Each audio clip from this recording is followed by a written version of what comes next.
Welcome to another episode of Wheel of Horror, the podcast where two best friends spin a wheel once a week. It chooses the horror movies, and they discuss them. Today, we are actually talking about two different movies. We're talking about Firestarter 2022, which was directed by Keith Thompson, and Firestarter 1984, which was directed by Mark L. Lester. I am your co-host, Alec. I'm Erik, and with us again, and I'm so happy he's with us again, Dom Berger. Dom, welcome back to the show. Thanks, guys. So great to be back, and I'm so excited. I think, okay, I'm going to go out. I know that we count every episode how many Wheel of Horror podcasts that I've been on, but I think this is a milestone. I think today is number 10. Is it? Yeah. I had Silence of the Lamb, Red Dragon, Hannibal, Muppets, Shining, Dr. Sleep, Muppets. Misery, Texas Chainsaw Massacre, Firestarter, and The Book of Boba Fett. Yeah, Hell dude. yeah. And Cujo's coming up soon, too. I love it. Yeah, it's like Hannibal, all these murders, and then like the Muppets. Oh, it's such a pleasure. Well, dude, I'm so happy. Yeah, because I know you, Joe Testa, and Matt Banover, you guys are definitely our most like frequent guests. And you actually have something very special about you, Dominic. Not only are you Dom Berger, the nicest guy anybody's ever met, but you also read every single Stephen King book. So this is like a super special episode because we're doing the new Firestarter, the original Firestarter, and then the book with you. So it's like, if you like Firestarter, you're in the right place. And it's great because between the audiobook, the 1984 version, and the newest version, I've sank about 17 hours of prep work into this episode, so I'm pretty excited.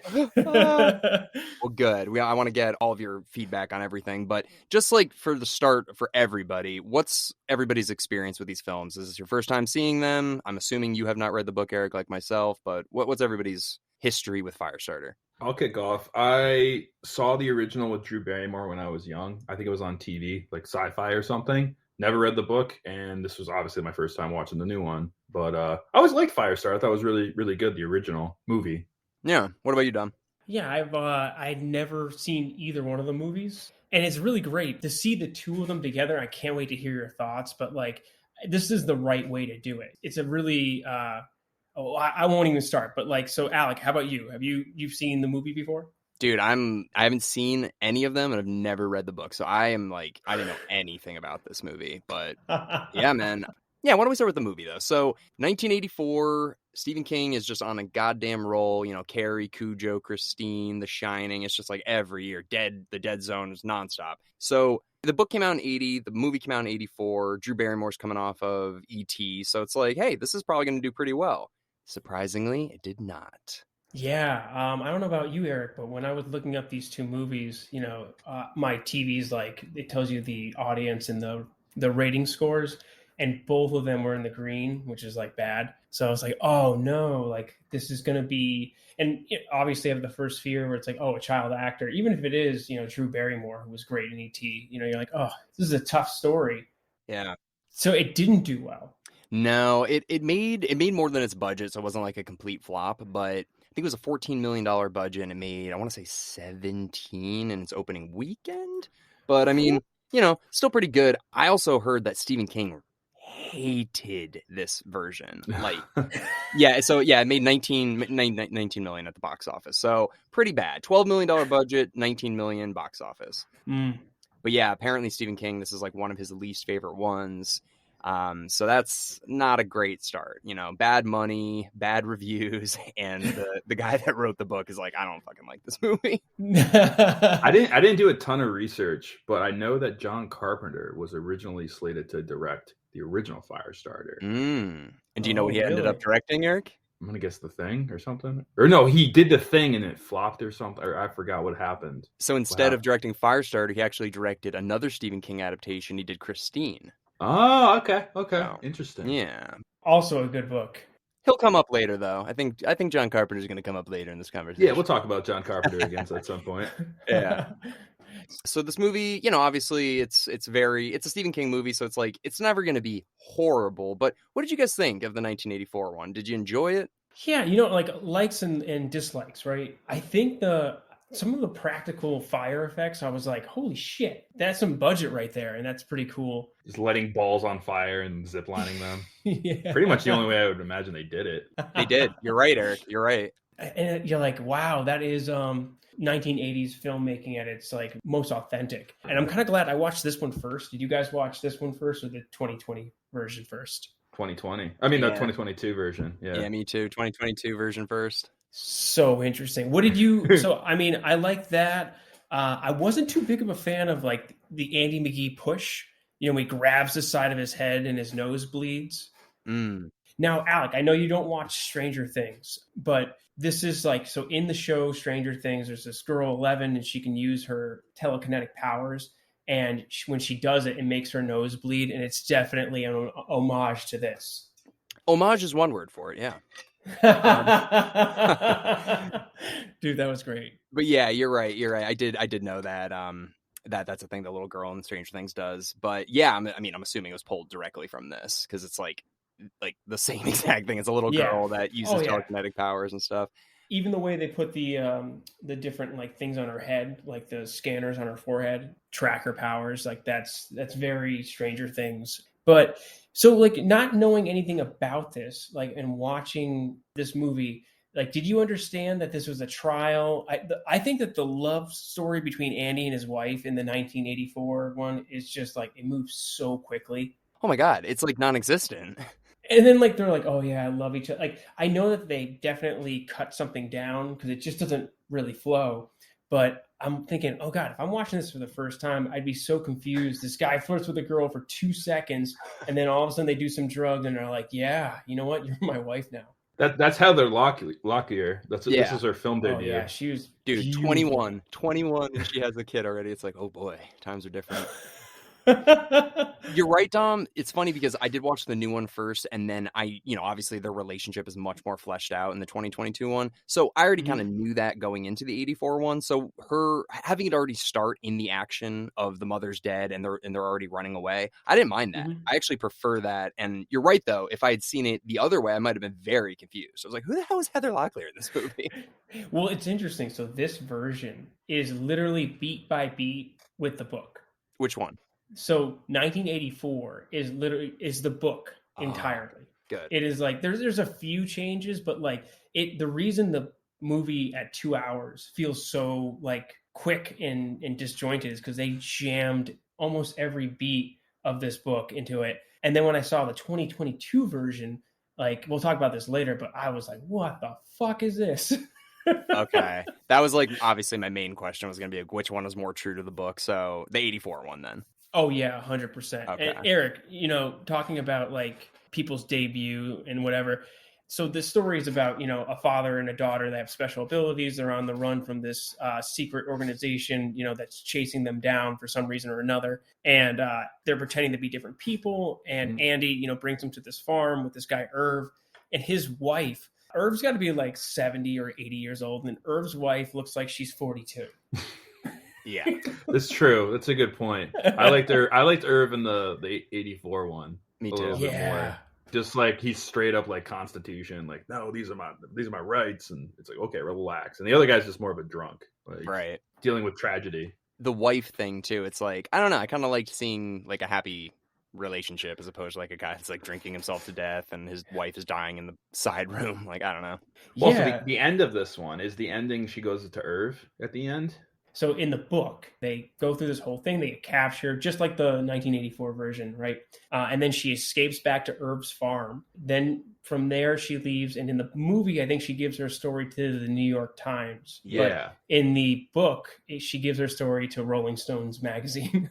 Oh, I like that more. I like it so much more, man. They're like, oh, we need to find somewhere that's like has no ties to the government and is like a good writer and blah, blah, blah. And it's basically a love letter from Stephen King to like Rolling Stones about how good they write. Oh, dude, I like that way more. Love it, man. It's a good thing. But when they all walked up at that farm, dude, I was getting like those major Matrix Agent Smith vibes. And I was like, oh, they're gonna say Mr. Anderson, and you forget that his name is Andy McGee. So Mr. McGee. Yeah, exactly. Yeah, obviously I am pretty biased towards 70s and 80s movies compared to today's movies and remakes, but I'm sorry, like the 84 one's just much better. It's just a better movie. Oh, 100%. What do you think, Erik? I think 84 is better, just because it's obviously older, but like you look at the effects in it, are just amazing. And like the fact that in the new one, his eyes are bleeding. In the 84, his nose is bleeding, because probably it's a lot easier to make your nose bleed in film than your eyes. But two other differences I like about the 84 one better is the daddy-daughter relationship is way better. It feels more real, you know? Oh, absolutely. Dude, Eric, all right, so this is the little background for me. Like, my wife's going to give birth presumably in like 2 weeks, right? We're having a daughter. And ever since, I don't know, like 7 months into pregnancy, like weird things get me emotional. And I'm watching this movie and it's wholesome for sure. Yeah. I can understand that pull on your heartstring, but like it's a very 80s movie. They're not really doing anything too Pixar-y. And I'm like wiping tears away from the corners of my eyes. Like, something's broken. I don't know what the fuck is happening. Well, I did want to bring that up because both of you are going to have daughters Crazy. within the next like 3 or 4 weeks.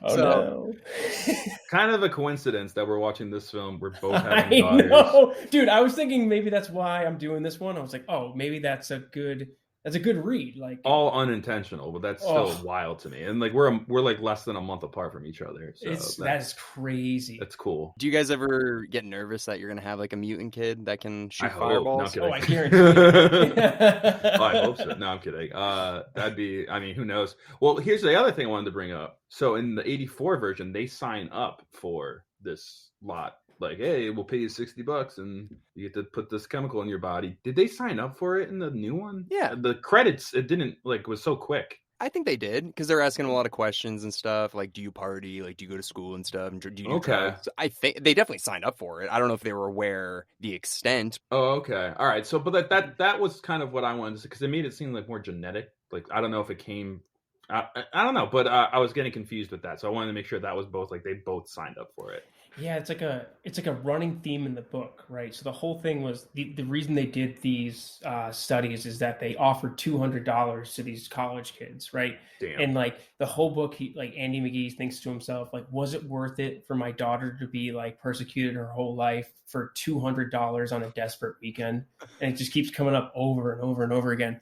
But I love the practical effects in this one. I like that the truck that they drove from Irv's farm looked like from Chitty Chitty Bang Bang. Oh, dude, he's like, take the old Jeep. And I'm like, oh, that's an old Jeep, all right. Oh, that is my an God. old Jeep. It like ran on steam, dude.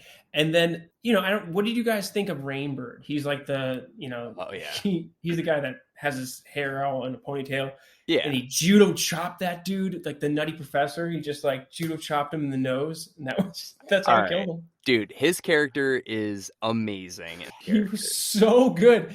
And it was like, the whole storyline is what happens in the movie, right? He befriends the little girl. And, that's the whole conflict of the story is like, well, if she's pulled away from her father and this guy can manipulate her into doing what he wants, and then he's going to kill her at the end. And the 2022 version, I was like, within the first 10 minutes, that plot line's out the window because Dude. like she's seen him do terrible things. So I was like, oh my God, like they're going to just blow past most of the story, huh? It's a huge plot point. Huge plot point. Yeah, it's so dumb. So it's like, okay, he's hunting her and then like starts to feel bad for her and then sacrifice himself. I was like, this is so dumb. It's so much better in the 84 version. Dude, I was thinking that way. And then I started thinking, okay, so the first movie comes out and it's beat by beat with the book. So if you're going to remake it, you're going to try to do a better version of that, or you're going to do something like Ryan Johnson it and just like burn it down, do something completely different. And at some point I started thinking that to myself, and I'm looking up and I'm like, oh, Blumhouse they're trying to have style. They're like, these are going to be really stylistic shots, the colors, it's not supposed to make sense. But at the same time, like there is the story that exists there. And I feel like it's a shame to be like, well, we're going to do a Firestarter movie, but it's going to behave more like fan fiction than like something that's really paying tribute. It's tough. They did so much different stuff. And it's like, I respect them trying to like, we're not going to do the same movie. We're going to reinvent it in some ways. But it's like, if you're just going to change it around, like you got to ask yourself the question, is this going to be a better change? And taking out the whole Rainbird tricking the little girl, it takes away from so much of like the character development and the relationships. Well, there's no, like, who's the bad guy in the new one? Is it that, like, the head lady that runs the whole DHS or whatever it is? Like, Yeah. Martin Sheen and George C. Scott were like, okay, clearly these are the bad guys the entire movie. We know Yeah, that. Hollister is Martin Sheen and the lady. Yeah, Cap. Yeah. And it's interesting in the book when Cap dies, a woman takes his place. I'm not sure if that was just like, we're going to switch it up and it's going to be a woman and not a man. And, I mean, a lot of stuff happens differently in that version. I was just trying to think, like, what were my favorite parts of the 2022? The guy from That 70s Show, Red? Yeah, yeah. I loved his scenes, man. Like, I was like, this is a different movie. I'm so surprised they didn't have more of him. Right. I thought he was going to come back at the end too. But yeah, I mean, his character in the 84 version is like there the whole time. He's, same thing. He's trying to be like, hey, this is bad. We shouldn't be doing this. But like, he's way more involved. And then you've got Red from That 70s Show who's in like a mental asylum and is like pouring out like sugar on a table or something. Like, yeah. Yeah. And it's like, this is a remake, but it's shorter. So they kind of just like chop it up so much that it just, I don't know. It almost feels like a recap of the original movie. Yeah, and it doesn't feel like it earns those moments sometimes. Like, when Rainbird suddenly decides at some point that he has so much respect for her, he starts doing that V for Vendetta moment where he's like, she's my brother. Yeah. My uncle, my whatever. I remember being like, what? Yeah, like, dude. On paper, it's kind of a cool idea. It's like someone who's been after you is now like respecting you and stuff, but like it missed the mark, So does he have this power because he reads, but he doesn't have it in the original one? He doesn't have it in the book either. There's no abilities in the book. What the fuck? It's weird though, because his whole thing is like he's an assassin. They hire him to go in and like kill people, and he does it when like people are being too loud or whatever. So he's tasked to, he gets this nutty professor, right? The guy from the beginning who like tests everybody, and he starts freaking out because he's like, this girl is going to keep developing. If you don't kill her soon, she could be able to, crush the world. And all of a sudden, like he goes to it, just like in the movie where he judo chops that guy. In the book, it's like his whole thing is while he kills you, he looks you in the eye. You know that thing where it's like, well, I wanted to see those people become things. Like that's his motivation in the book. And he's like, oh, if I kill this girl who's like clearly something different and better, I might finally like feel something when I kill her, So he has this weird kind of respect that like either I'm going to kill you or you're going to kill me. But like, that's like the biggest challenge. I'm going to look you in the eye and put on my eye patch first, like randomly. 100%. I'm going to have an eye patch or not. Like... Yeah. And his face in the book is all like, he's been blown away by a claymore, right? So his eyes all fucked up, and he's a scary looking man.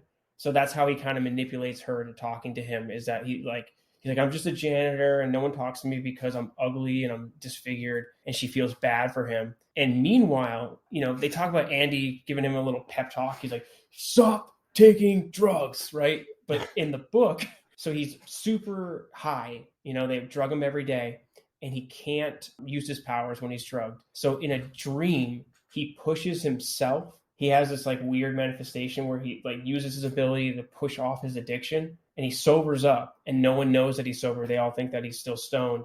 And then he he makes his way through.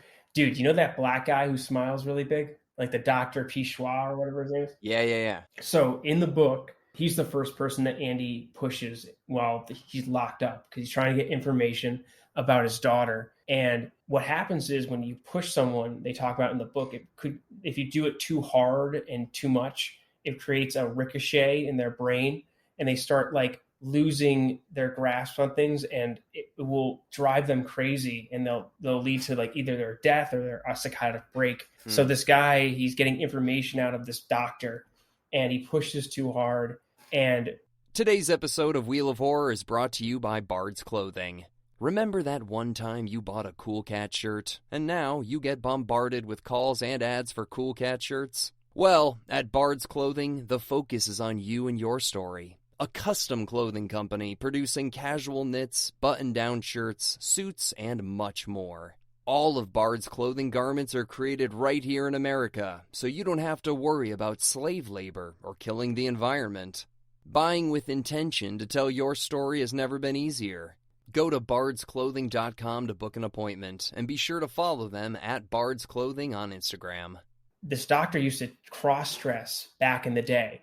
This is the thing about Stephen King. Like, he'll tell you about a character and it will jump into his past, and it's some really interesting story. So, he used to cross-dress. He got caught by his college buddies. His college buddies made him clean the floors while he was in drag. And like, he's never talked about it to anyone ever since. And after Andy pushes him, he goes home and he starts like not knowing where he is. He like walks somewhere and he's wearing like all of his wife's clothing. And he starts to like stick his hand down a garbage disposal. Whoa. And like, that's how he ends up dying. It's like his brain, Andy pushes him too hard. He starts going insane. Different things from his past start to like present themselves in weird manifestations, and like he kills himself. Yeah, see, they could never fit that into the movie. Like, it would just be like... that's one they had to cut out, 100%.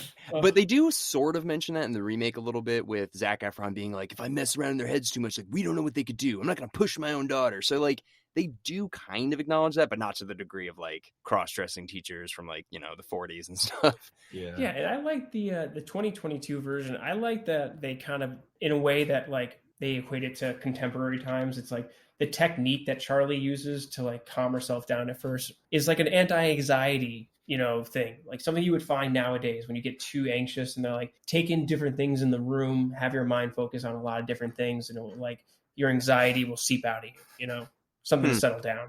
Really quick before I forget, I'm going back a little bit earlier, but the George C. Scott thing, do you guys know why he had the eye patch on? No. There's a reason. No.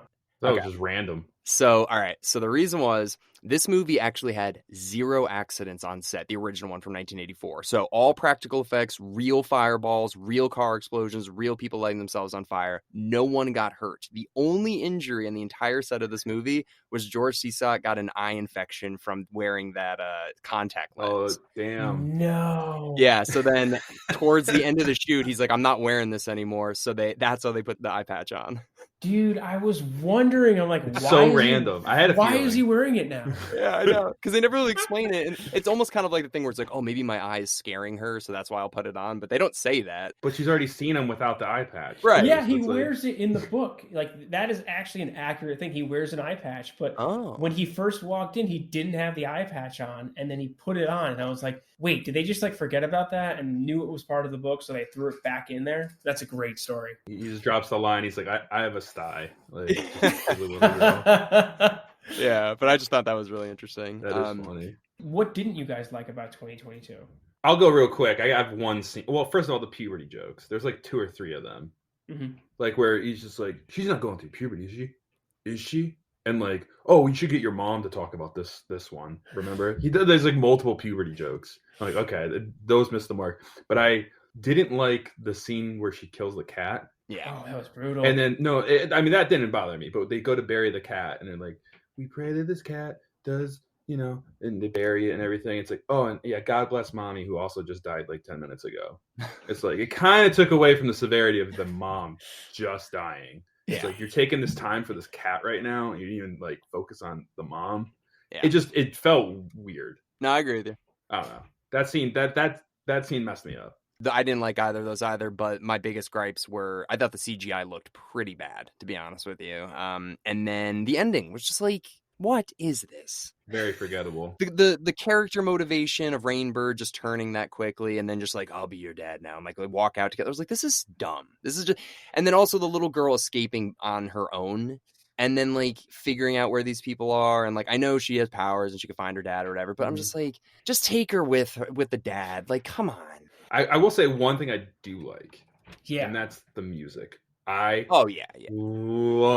the music in the new Firestarter. Downloaded the song. Like, dude, wasn't it John Carpenter's score? Yes. We're gonna bring him up. Here we go. Woo! Yeah. But dude, the score in the old one's amazing too. Tangerine Dream, and then so the scores in both of these movies are fantastic. But I gotta say, Eric, and you'll probably agree with this, it does sound a lot like Halloween, the new one. Yeah, a little. There's a little bit of the like, like there's a lot of the guitar that comes in. Yeah, kind of Mad Max ish. but I thought it was great. I thought it was great I music. loved it. I'm not shitting on it, but Wonderful. But Dom, yeah, what about you? Like this new one? I mean, you've read all of them, so I'm assuming the book's probably the best of the three. Yeah, I mean, okay, so like, I don't like it. I don't know if you guys have ever seen TV shows where like one character has a superpower. So then by season three more people who were normal to begin with have superpowers, right? That's kind of how I felt when they gave Rainbird abilities. They're like, oh, like he in this one he's a psychic and slash whatever. And both movies kind of do a weird job of stretching like what each of them can do. It's like, oh, like I guess Charlie can push things without burning them. So she's got some of her mom's telekinesis. And then all of a sudden, yeah, she can just she can push now. She can make people do what she wants. And it's like in the book, she kind of has a little bit from each parent, but she's not like pulling full stunts by the end. And then something about Zac Efron, man. I know he's trying his best, but he's just now. This is definitely a personal thing. He's just too pretty. You know, like he's just like this dude who looks like he walked out of a photo shoot all the time. Yeah. Like I didn't buy him at all as like the dad in the 1984. Fuck yeah, I believed him. I was like, absolutely. Zac Efron looks like he's like, yeah, you know, it just came off a GQ shoot. You know what? Makeup's already good. Let's just keep rolling. Like, yeah, we gotta make sure those dark circles go away. Like we can't have that. No, but I sent you guys that meme of like fathers in the 80s or daddies in the 80s and daddies now, and it's like, yeah, that's, you know, Zac Efron to the other guy. Dude, the other guy was way better than Efron, if you ask me, but that's just my opinion. Well, really quick, the original guy, David Keith, he is 30 years old in that one, and Zac Efron's 35 in this one. And you think Keith David was in his like 40s or whatever. You think he's way older. Yeah. Like, I don't know. I think it was just like the hair and a lot of cigarettes. Hollywood magic, man. Oh, 100%. Yeah. But Dom, yeah, is the book better than the 84 version? Yeah, I'll tell you why. So the beginning of the book follows the movie very much, the 84 one, where they're getting chased and eventually they're captured, right? And then while I was listening to it, I'm like, oh, you know, it's kind of a lot of tension because you're just running from these faceless guys with all these resources. They're always a step, you know, like they're never off your tail. And then once they get into the facility where they're like testing Charlie, everything changes, right? The dad has to find his way to take her back. You're watching to see whether or not Rainbird gains her trust. And like, there's a lot of tension and it starts to feel like you're working towards something. And I think that's where the book really comes into its own. I do think they did a good job of trying to kind of emulate that in the 84 version, but like the 2020 version, like where she just walks in and I don't know, man. There's just like, there's so many things that were like, all right, that doesn't make any sense. And I also don't know if it just kind of became like a music video in the end where they're like, she's got to kill off by contract 7 people in uniquely artistic ways, right? Like the first 3 will burn, but then we'll bring in guys that can't be burned. And then we'll bring in one and we'll give her like a cheesy 80s one-liner, like, and then that will be the trailer. And it's like, I kind of felt like a lot of the parts were spoiled by the trailer. Yeah, dude, I thought the trailer kind of looked shitty. I don't know for this new one. I was like, it doesn't look that interesting. Sure.